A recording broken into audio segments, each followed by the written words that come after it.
Hi, welcome to Cycling Inform's weekly updates. My name's David Heatley and here's what we're going to be talking about today. I'm going to be covering off some of the questions that we've had come through on our Facebook fan page and also discussing heart rate zones. But first, don't forget to follow us on Twitter and like us on Facebook so you can get the most recent updates as they get posted live. So this week on our Facebook fan page, we asked the question, what tips do you want answered in this video? And here is what we got. Now, Karen's asked the question, how do I time trial? Okay, well, time trialing is a real art these days. When I first started riding, we used to just jump on our normal race bike with aero nothing and we'd ride down the road as fast as we could. But nowadays, time trialing has become very specialised and there's a big importance on aerodynamic and positioning. But for the person that's entering into time trialing, I would recommend this. Time trialing is first and foremost all about the pacing strategy. So what you want to do is you want to break your time trial down into three sections: the start, the middle and the end. And how I coach my people to do it is that I ask them to start not really super hard. So I usually explain it like you don't want to take off like an F-18 off an aircraft carrier.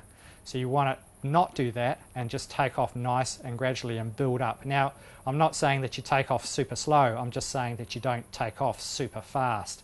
And the reason for that is that you want to do that for the first 2 or 3 minutes until you get into a routine or into a zone, and then from there then you start working on the middle section of the time trial. Now in the middle section of the time trial, what you want to do is you want to start working on that zone and just driving yourself through it.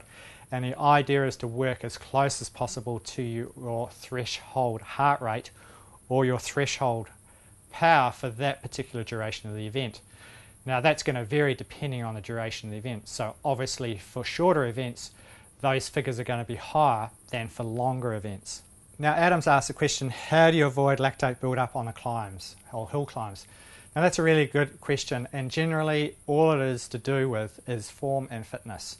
So to improve that, you want to go out and do more climbing and really work on doing hill repeats and intervals on climbs to improve your hill climbing.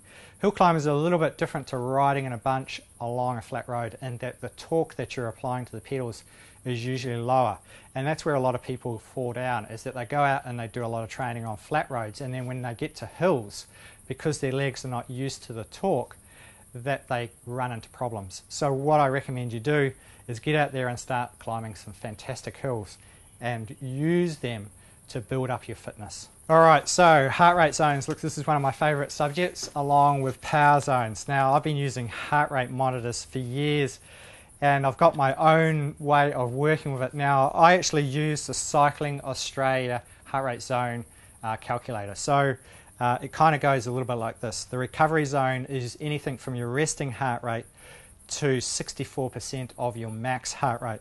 The recovery zone and the one above it, the base aerobic endurance zone, or what I call E1, between 65 and 74% of your max heart rate, are what I call recovery. So when you're doing recovery rides or you're doing base training, those are the two zones that you want to be in. Then above zone E1, there is the zone E2. Now E2 is between 75 and 84% of your max heart rate.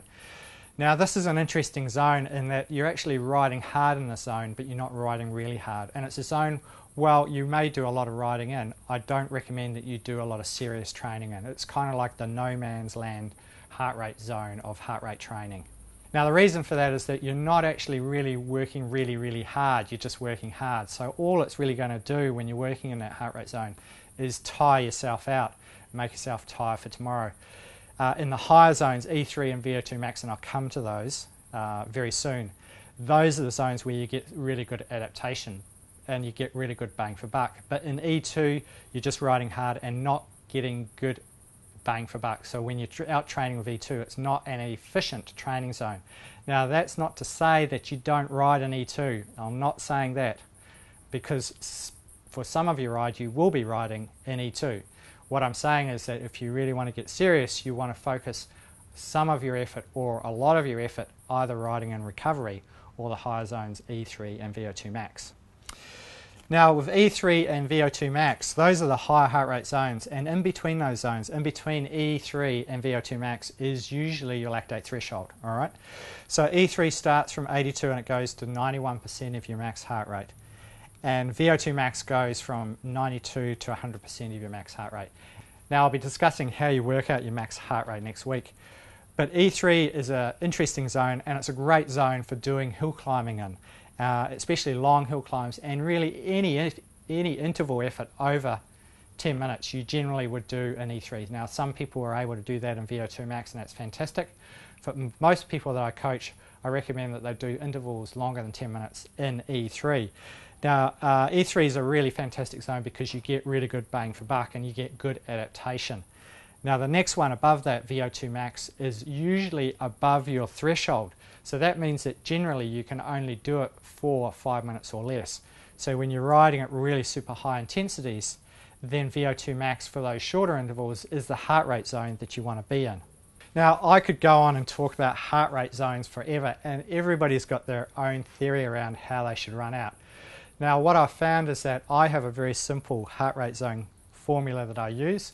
But there are many different types of formulas and way to calculate heart rate zones out there in the market today. Now it really doesn't matter which one that you decide to use. There's plenty out there, so no one heart rate system is better than another one.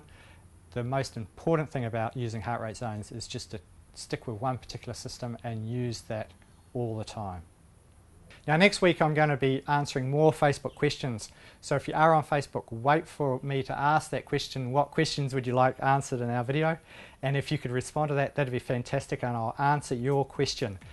And the other thing we'll be covering off in the next video is obviously more about heart rate zones and how to calculate your max heart rate.